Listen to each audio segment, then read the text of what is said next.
Bonjour pilote, bienvenue à l'école de pilotage intergalactique Condor. Ça fait longtemps qu'on ne s'est pas vu, nous sommes rendus à l'édition 2.5 du jeu X-Wing. Il y a eu plusieurs changements dans les règles dernièrement. Le 2.5 X-Wing va changer notamment les points des vaisseaux, passant de 200 points pour une escadrille, une armée, à 20 points. Diminution du coût des points de chaque vaisseau, des parties de 20 points, et chaque vaisseau dorénavant a des modifications et des améliorations intégrées à l'intérieur des points. Pour changer drastiquement le type de jeu et surtout la quantité de missiles, de canons et d'équipages et autres sur le jeu. En plus de ces changements de points, il y a eu aussi des changements au niveau des obstacles notamment. Plusieurs vidéos pourront être faites sur l'école de pilotage intergalactique Condor concernant ces nombreux changements.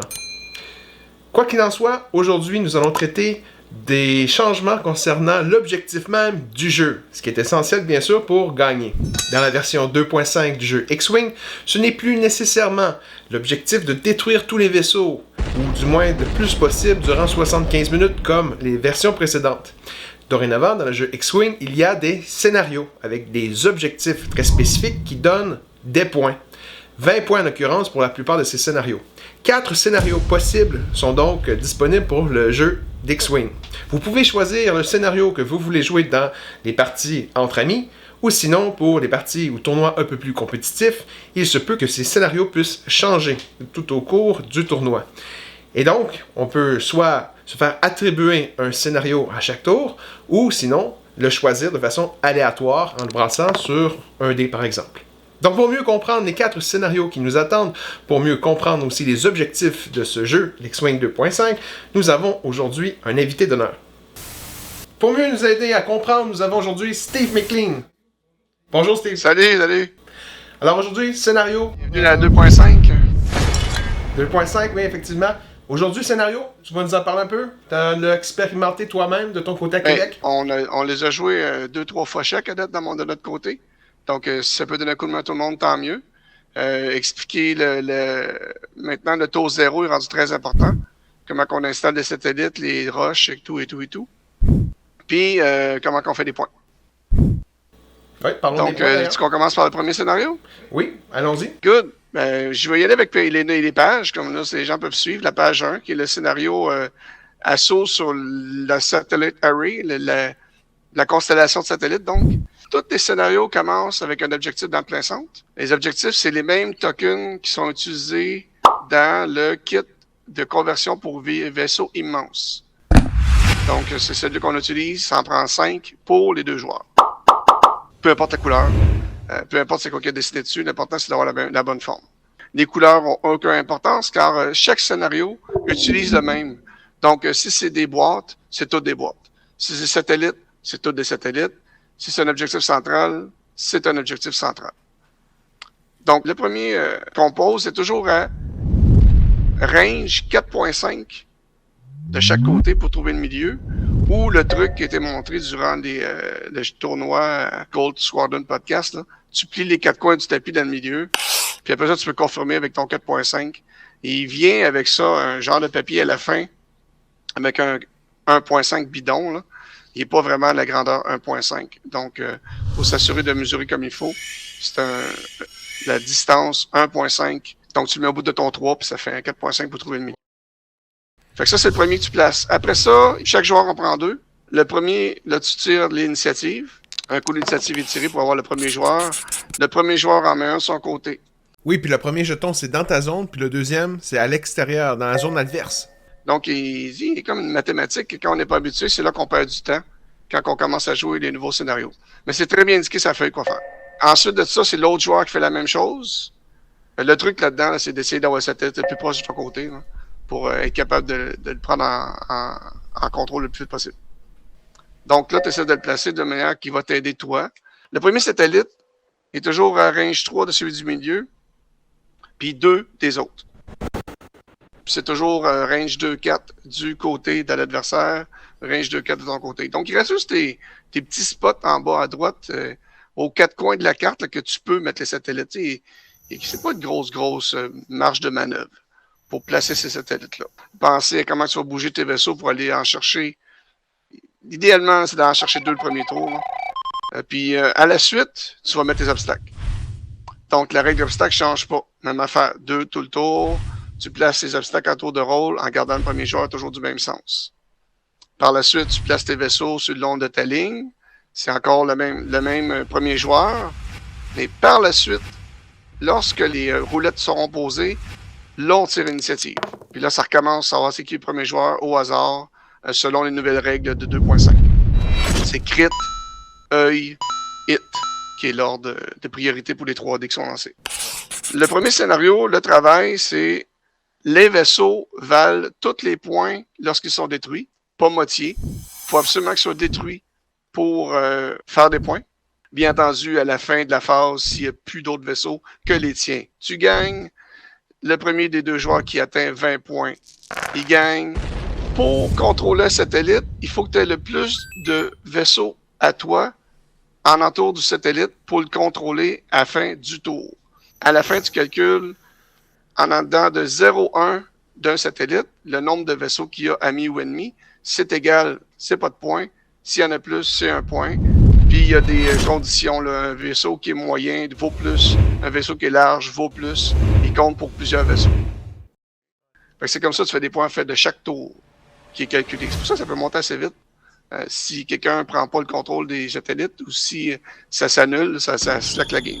C'est juste ça pour le. Il n'y a pas d'action pour prendre le set de contrôle. Tu pars pas avec des rushs. Ce scénario, c'est juste d'avoir le plus de vaisseaux possible qui contrôlent chaque satellite. Il y en a 5. Mais les points continuent toujours à se calculer durant le tour. Mettons que tu arrives à 20, puis on calcule, tu es rendu à 23 à 19, mais c'est comme ça. La game, ça finit 23 à 19. Comme ça, ça va aider pour briser l'égalité de la journée de compétition. Gagner un match, c'est 3 points.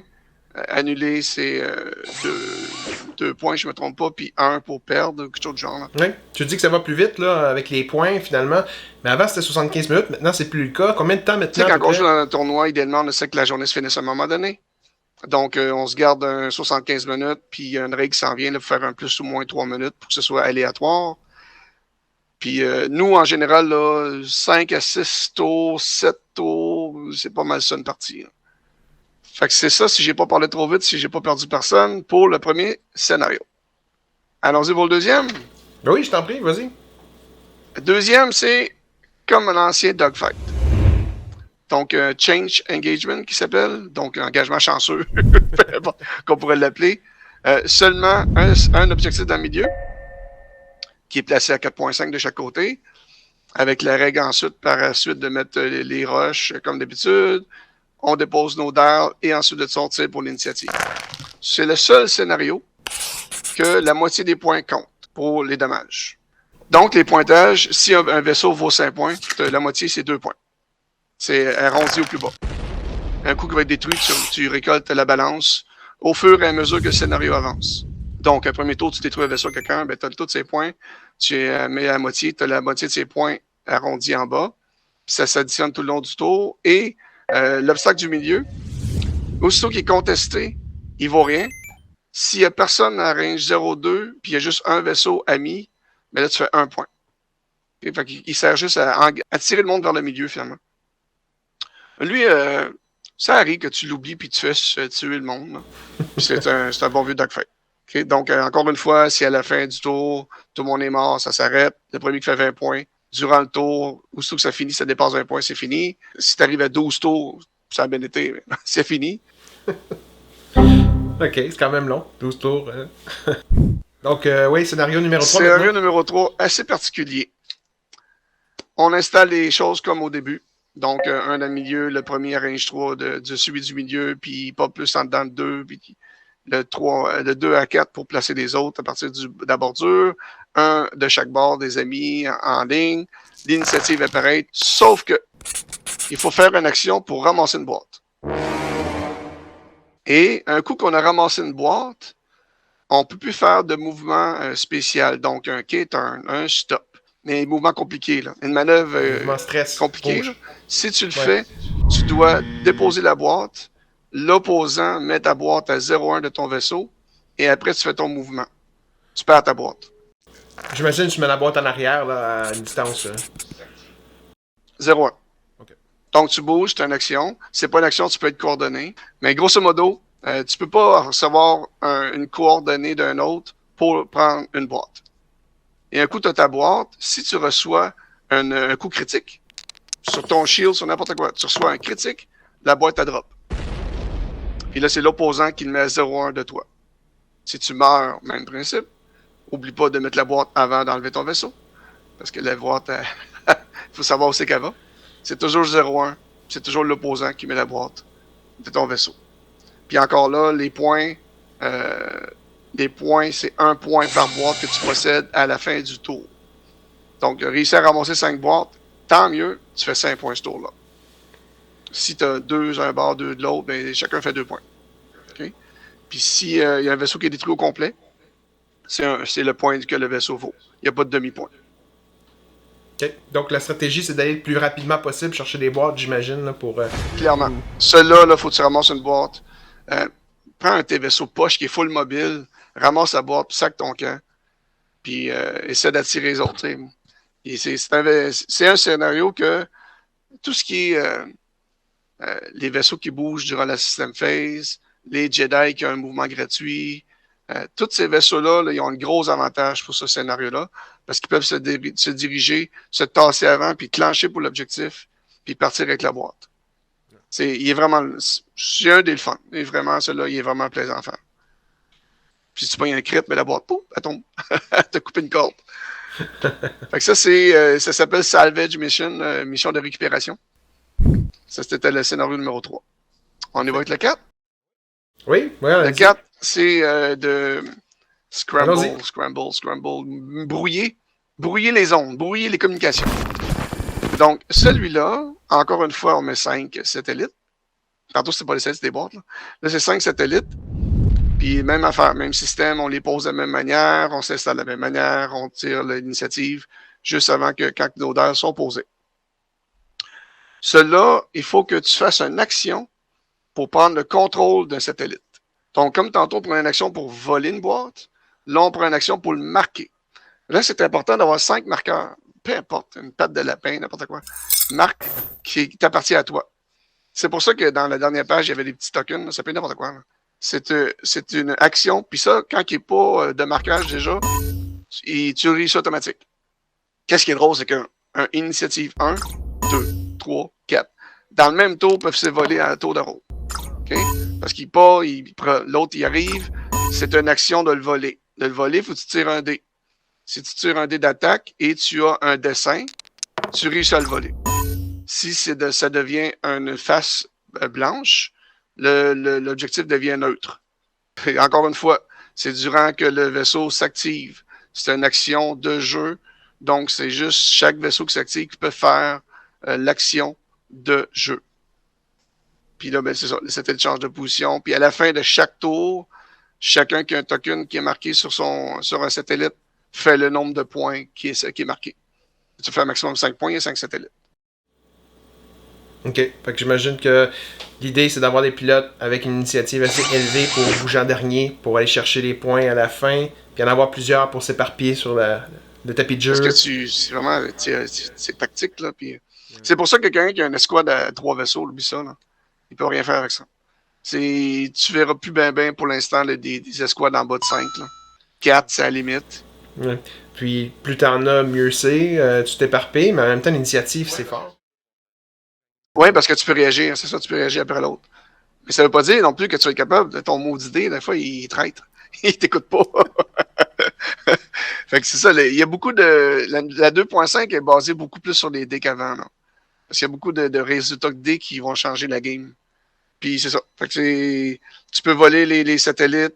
C'est 20 points comme d'habitude. Puis ils restent là. Bon, t'es pas tes volés, tu les brouilles. Tu brouilles les satellites. Puis c'est comme ça que le scénario se fait. C'est vraiment plaisant. Parce qu'il est fun et c'est du stock. Mais tous les vaisseaux en 2.5 qui sont très mobiles, ça, ils ont un gros avantage. Puis comme tu dis, une initiative qui joue après pour être capable d'influencer la bataille. Là. Sauf que si l'autre, il y a une nuée, puis ils ont tout pris satellite, tu pourras pas t'aller chercher. Ouais, donc t'es mieux d'aller avec des vaisseaux, avec des bonnes initiatives loin, rapidement. Plusieurs vaisseaux, donc, aussi, c'est important. Exact. Puis si tu envoies ton véhicule très mobile tout seul, mais là, il se fait ramasser dans un guet-apens, ben, tu viens de le perdre. Puis il valait cher. c'est, c'est pas mal c'est pas mal plus tactique maintenant. Les premières fois que les mondes vont s'habituer à la 2.5, ils vont être un petit peu plus fatigués en fin de soirée. Puis ça va leur prendre une petite demi-heure de plus que d'habitude parce qu'il faut que tu t'installes au début, faut que tu t'installes ta carte. Mais écoute, tu vois les restrictions qu'il y a pour poser des objectifs, il n'y a pas grand place à poser. C'est 3 du milieu, puis après ça, c'est 2 en check, puis il y a 2, 4 du bord. Il y a juste des petites. Il y a 4 petites places à la map que tu peux mettre. Des petits détails. Ouais, donc, fait que c'est pas mal ça les scénarios, mon cher ami. ben, merci beaucoup, Steve, de ton expertise, un des meilleurs du Québec, pour cette analyse des objectifs scénarios. Salut, bye! Bye! J'espère que vous avez tout aussi appris que moi dans cette analyse de Steve McLean, le Condor Alpha original. Et sur ce pilote, je vous dis, volez l'air, décontracté. Au revoir.